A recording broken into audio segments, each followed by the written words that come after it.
Hello' সকলোকে মোৰ চেনেললৈ স্বাগতম জনাইছোঁ। আশা কৰোঁ সকলো ভালে কুশলে আছে। মই যোৱাটো ভিডিঅ'ত দেখাইছিলোঁ যে মই ঘৰৰ পৰা আহিব লৈছিলোঁ, সিদিনাখন আহি পালোহি। আজি 5 তাৰিখ 5 মে' আৰু এতিয়া দুপৰীয়া হ'ল, 2টামান বাজি গ'ল। ভাবিছোঁ আজি এতিয়াৰ পৰাই এটা ব্লগ ষ্টাৰ্ট কৰোঁ। আচলতে আগবেলা কৰিম বুলি ভাবিছিলোঁ, কিন্তু কৰাহে নহ'লে। ইটো সিটো কৰি থাকোঁতে মানে সময় কেনেকৈ পাৰ হ'ল গমেই নাপালোঁ। সেইকাৰণে ভাবিছোঁ এতিয়াই ব্লগটো আৰম্ভ কৰোঁ। আশা কৰোঁ সকলোৱে ভিডিঅ'টো চাই ভাল পাব। যদি ভাল লাগে তেনেহ'লে প্লিজ লাইক, শ্বেয়াৰ আৰু কমেণ্ট কৰিবলৈ নাপাহৰিব। আৰু মোৰ চেনেলত যদি আপুনি নতুন হয় তেনেহ'লে প্লিজ চেনেলটো ছাবস্ক্ৰাইব কৰিবলৈ একেবাৰে নাপাহৰিব। ব'লক তেনেহ'লে আজি ভিডিঅ'টো আৰম্ভ কৰোঁ। ঘৰত থকা কেইদিনটো বতৰটো একদম সেমেকিয়ে আছিলে, সদায় বৰষুণ, বতাহ, ধুমুহা এনেকৈ পাৰ হৈছিলে। ৰ'দটো নায়েই, মানে গৰম মানে গৰমটো যে আহিছে গমেই পোৱা নাছিলোঁ। কিন্তু এতিয়া এইকেইদিনত যেতিয়া ঘৰ পালোহি ইমান ৰ'দ দিছে, ইমান গৰম পৰিছে। আজি বহুত ৰ'দ দিছে, মানে আজি ৰ'দটো বহুত চোকা। ৰ'বচোন আপোনালোকক দেখাওঁ, ইমান কাৰা ৰ'দ দিছে নহয়। এইখিনিতে মই মোৰ ইনডোৰ প্লাণ্ট কেইটামান আছিলে, ভাবিছোঁ আপোনালোককো দেখাওঁ। কালি আচলতে অলপমান ঠিক ঠাক কৰিলোঁ। ঘৰৰ পৰা অহাৰ পিছত ফুলখিনি মোৰ চোৱা হোৱা নাছিলে ভালদৰে। কালি অলপ ঠিক ঠাক কৰিলোঁ, কৰি মেলি লৈ মানে চিজিল কৰিছোঁ আৰু অলপমান মাটি চাটিবিলাক অকণমান খুচৰি কৰি দিছোঁ। আচলতে যত্ন লৈ থাকিব লাগে যে, মানে মোৰ সময় খুব কম মিলে ৰুহিৰ লগত লাগি থাকোঁতে। ব'লকচোন মোৰ প্লাণ্টকেইটা চাই ল'ব সকলোৱে। এয়া চাওকচোন, ইমান ৰ'দ দিছে।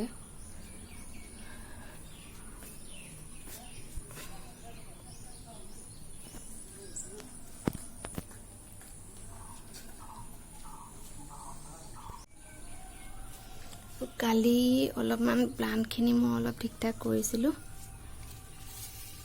এইটোতো তলৰ পাতখিনি অকণমান এৰুৱাই দিলোঁ, মই অলপ ঠিক ঠাক কৰিলোঁ।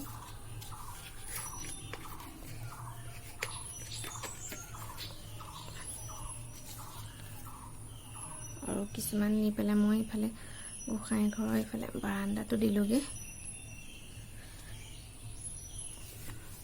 আৰু এইটো ছাঁত থাকিলে, এইটো আচলতে ইনডোৰ প্লাণ্টেই হয় চাগে, মই ইমান ভালদৰে নাজানো। যেতিয়া এইটো মানে এনেকৈ বাৰাণ্ডাত মানে অকণমান কম ৰ'দত ৰাখোঁ, পাতবোৰ বহুত ধুনীয়া হৈ থাকে। কিন্তু যেতিয়া বাহিৰত ৰাখোঁ, পাতবিলাক মানে চাপ খাই যায় আৰু খুব একদম মানে জ্বলি যোৱা নিচিনা হৈছিলে। চাওকচোন, এইবোৰ নাম চামবিলাক বাৰু নাজানো চবৰে। এয়া দেখিছেনে, এইটো যদি ৰ'দত ৰাখোঁ নহয় এনেকৈ পাক খাই যায়, মানে পাতটো। বাহিৰত ৰাখিলে ধুনীয়া হৈ থাকে।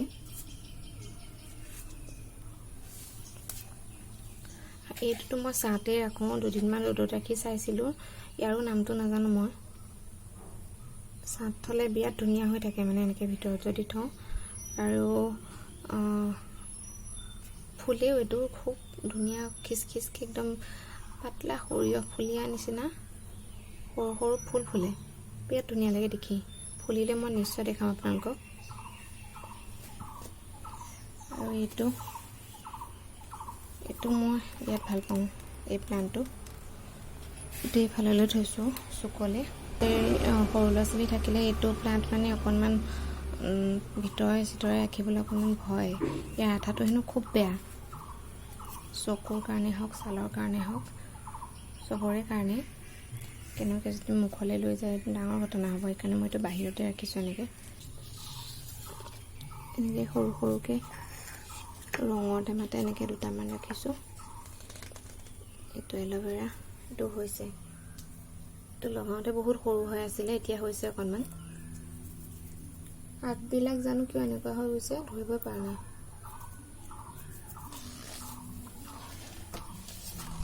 আৰু এইটো কেকটাছ,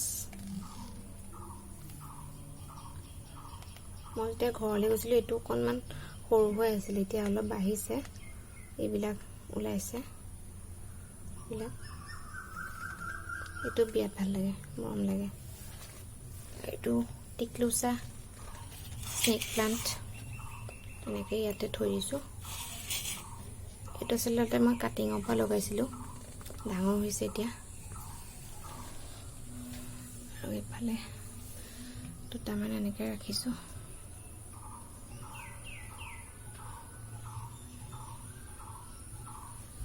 মোৰ লগত আৰু বহুত প্লান্টছ আছিলে, কিন্তু কি হ'ব, ইয়াত মাজতে বহুত ডাঙৰ শিল বৰষুণ দিছিলে, হয়তো কিছুমানে গম পাবও পাৰে। ইমান ডাঙৰ ডাঙৰ শিল পৰিছে, মানে ইমানটো শিল পৰিছে। ভাবকচোন, ইমান ডাঙৰ শিল পৰিলে কেনেকৈ এইবোৰ মানে বচাই ৰাখিম। সেইকাৰণে নোৱাৰিলোঁ বচাবলৈ, আৰু মানে বাৰান্দাতে ৰাখিছিলোঁ, এনেকৈ গ্ৰিলৰ ভিতৰতে ৰাখিছিলোঁ, কিন্তু উপায় নাই, মানে গ্ৰিলৰ ভিতৰেদি শিল সোমাই চব মানে প্লাণ্টবিলাক চব বেয়া হৈ গ'লগৈ। এইখিনি যে যিখিনি মানে বাচি আছে সেইখিনি বহুত সাৱধানে থৈছিলোঁ, আৰু মানে ছাইডলৈ থওঁতে কেইটামানহে বচাব পাৰিলোঁ, যিহেতু সেইখিনি সময়ত মানে সেইটো ছিটুৱেশ্যন নাছিলেই, মানে বাহিৰলৈ গৈ মই টাববোৰ ভিতৰলৈ আনি থ'ম, মানে তৎক্ষণাত আহি গৈছিলে। বৰষুণ আহিছে, ধুমুহা, এইফালে শিল পৰিছে, ইমান মস্ত শিল পৰিছে, গোটেই মানে আগফাল পাছফাল চাব নোৱাৰি, মানে বগা, মানে কোনো এটা জেগাই নাই মানে এইফালে। আৰু ক'ত হৈছিলে মই ঠিক ভালদৰে গম নাপাওঁ, কিন্তু নগাঁৱত বহুত মানে ডাঙৰ শিল পৰিছিলে, আৰু মানে এনেকুৱা হৈছিলে যেন স্ন'ফল হৈছে, ডাঙৰ তেনেকুৱা নিচিনা লাগিছিলে। বহুত মৰিলে, বহুত প্লান্টছ মৰি গ'ল। মানে মোৰ পিছত মানে এনেকুৱা লাগিছে মই হাঁহিমে নে কান্দিমে লাগিছে, মানে কিয় হয় এনেকুৱা নাজানো। হয়তো যোনবোৰে এনেকৈ ফুল হওক বা এনেকুৱা প্লান্টছবোৰৰ লগত এনি টাইম লাগি থাকে, তেওঁলোকৰ মনটোৱে হয়তো গম পাব, মানে ফিলিংছটো হয়তো সকলোৰে তেনেকুৱাই হ'ব, মানে নিজৰ এটা মানে কি কয়, নিজৰ বাচ্ছা নিচিনা হৈ যায় ন, সদায় লালন পালন কৰোঁতে, আৰু এনি টাইম সিহঁতৰ লগত মই লাগি থাকোঁ। কিমান যে গালিও খাওঁ হাজবেণ্ডৰ পৰা, তুমি এনি টাইম এইবোৰতে লাগি থাকা, খালী কাম নাই নেকি তোমাৰ, আৰু বেলেগ কিবা কৰা, খালী এইবোৰতে লাগি থাকা। মোৰ মানে ভাল পাওঁ। আজিৰ ব্লগটো এনেকৈ কথা পাতি পাৰ কৰিম যেনে লাগিছে মোৰ। কিনো দেখাম, এতিয়া দুপৰীয়া হ'ল, ভাত পানী খাই চব শুই গ'ল, কিনো কৰিম তাকে ভাবি আছোঁ। সৰু সুৰা কাম দুটামান বাৰু আছিলে কৰিবলৈ, অলপ কাপোৰ চাপোৰ ঠিক ঠাক কৰিবলৈ আছিলে, কিন্তু কৰিবলৈ মোৰ বিৰাট এলাহ লাগিছে। আৰু দুপৰীয়া ভাতকেইটা খোৱাৰ পিছত নহয় ইমান এলাহ লাগে, কি কৰিম কি নকৰিম, মানে যেন ৰুহিৰ লগতে ময়ো শুই যাম তেনেকুৱা নিচিনা লাগে, কিন্তু শুব নোৱাৰোঁ মানে দিনত। বহুত চেষ্টা কৰিলেও মানে নোৱাৰোঁ। কোনোবা দিনা বাৰু শুই যাওঁ, কিন্তু মানে প্ৰায় নোৱাৰোঁৱেই শুবলৈ। আৰু শুলে মানে কি হয়, মোৰ ৰাতি টোপনি নাহে, একেবাৰে নাহে। 1, 2, কেতিয়াবা 3টামানো বাজি যায়, মোৰ টোপনি নাহে। কেতিয়াবা ৰাতিটো মোৰ টোপনি নাহে, কিন্তু দিনতো মই শুব নোৱাৰোঁ। এইটো মানে বহুত বেয়া প্ৰব্লেম চলি আছে মোৰ। নাজানো শুবলৈ, সেইকাৰণে দিনত মই নুশুৱেই পৰাপক্ষত, এনেই ফোনটোকে লৈ চাই থাকোঁ কিবাকিবি। পৰাপক্ষত নুশুওঁ, মানে ৰাতি টোপনি নাহিব বুলিয়ে নুশুওঁ। এইবিলাক মানে মোৰ প্ৰব্লেমবোৰ কিমান কি যে মানে ফেচ কৰিব লাগে ন, ছোৱালী জীৱনত হওক, বোৱাৰী জীৱনত হওক, বা মাক হোৱাৰ পিছত হওক, মানে বহুত কিবাকিবি। আৰু কেতিয়াবা হাজবেণ্ডক কওঁ, তোমালোকৰে ভাল দিয়া, দিনটোলৈ ওলাই যোৱা, খাই বৈ লৈ আকৌ আহা, কষ্ট বাৰু তেওঁলোকৰো হয় মানিছোঁ, কিন্তু তথাপিতো ঘৰখনৰ ইটো সিটো সৰু সুৰাকেই হওক বা ডাঙৰ কাম বনবোৰেই হওক, কেতিয়াবা এলাহো লাগে ন কৰিবলৈ। সকলোৱে জনাবচোন কাৰ এনেকুৱা হয়। ঠিক আছে, তেনেহ'লে ভিডিঅ'টো চাই থাকিব। আচলতে বেছি দীঘল নকৰোঁ বুলিয়ে ভাবিছোঁ ভিডিঅ'টো। চাওঁ কিবাকিবি যদি দেখাব পাৰোঁ দেখাম, নহ'লে নাই আৰু এনেকৈ কথা পাতি শেষ কৰি দিম আৰু ব্লগটো নে কি কয়।